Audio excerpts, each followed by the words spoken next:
Jean au chapitre 3. Mais il y eut un homme d'entre les pharisiens nommé Nicodème, un chef des Juifs. Il vint, lui, auprès de Jésus, de nuit, et lui dit, Rabbi, nous savons que tu es un docteur venu de Dieu, car personne ne peut faire ces miracles que tu fais si Dieu n'est avec lui. Jésus lui répondit, en vérité, je te le dis, si un homme ne naît de nouveau, il ne peut voir le royaume de Dieu. Merci Seigneur, parce que lorsqu'on vient vers toi, Seigneur, ta priorité, Seigneur, c'est notre éternité. Que ton nom soit béni, Seigneur. Amen. Nicodème lui dit, comment un homme peut-il naître quand il est vieux? Peut-il rentrer dans le sein de sa mère et naître? Jésus répondit, en vérité, je te le dis, si un homme ne naît d'eau et d'esprit, il ne peut entrer dans le royaume de Dieu. Ce qui est né de la chair est chair, et ce qui est né de l'esprit est esprit. Ne t'étonne pas que je t'ai dit, il faut que vous naissiez de nouveau. Le vent souffle où il veut, et tu en entends le bruit. Mais tu ne sais d'où il vient ni où il va. Il en est ainsi de tout homme qui est né de l'esprit. Nicodème lui dit, comment cela peut-il se faire? Jésus lui répondit, tu es docteur d'Israël et tu ne sais pas ces choses? En vérité, je te le dis. Nous disons ce que nous savons et nous rendons témoignage de ce que nous avons vu. Et vous ne recevez pas notre témoignage.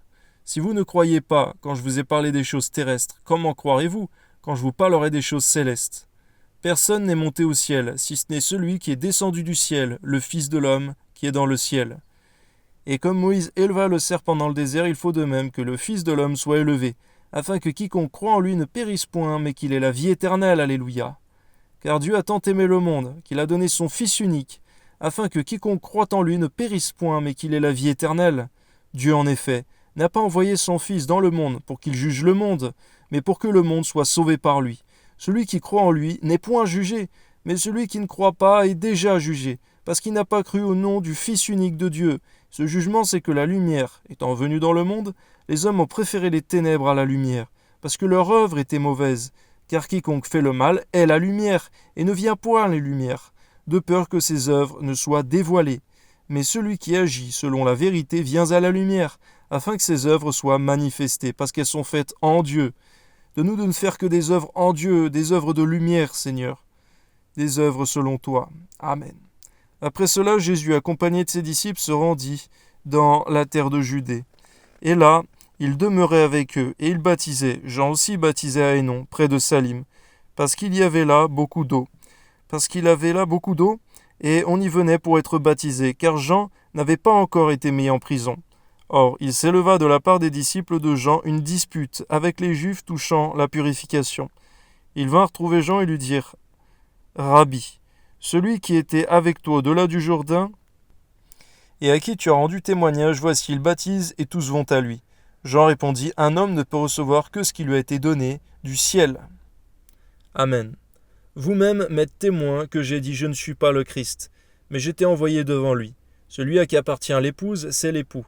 Mais l'ami de l'époux qui se tient là et qui l'entend éprouve une grande joie à cause de la voix de l'époux. Aussi cette joie qui est la mienne est parfaite. Merci parce que Jean le Baptiste n'était pas jaloux de Jésus-Christ qui faisait plus de disciples. Mais encore une fois, il se soumettait aux Écritures. Donne-nous, Seigneur, d'agir comme Jean-Baptiste. Amen. Il faut qu'il croisse et que je diminue. Amen. Seigneur, viens croître dans nos vies et que nous-mêmes nous diminuons, Seigneur, afin que ton œuvre en nous puisse se faire abondamment. Amen. Celui qui vient d'en haut est au-dessus de tous. Celui qui est de la terre est de la terre. Il parle comme étant de la terre. Celui qui vient du ciel est au-dessus de tous et il rend témoignage de ce qu'il a vu et entendu. Et personne ne reçoit son témoignage. Celui qui a reçu son témoignage a certifié que Dieu est vrai, car celui que Dieu a envoyé dit les paroles de Dieu. Parce que Dieu ne lui donne pas l'esprit avec mesure. Le Père aime le Fils, et il a remis toutes choses entre ses mains. Celui qui croit au Fils a la vie éternelle. Celui qui ne croit pas au Fils ne verra point la vie. Mais la colère de Dieu demeure sur lui. Merci Seigneur, parce que tu nous montres que c'est seulement en ayant le Fils, Jésus-Christ, nous avons aussi le Père, la vie éternelle. Amen.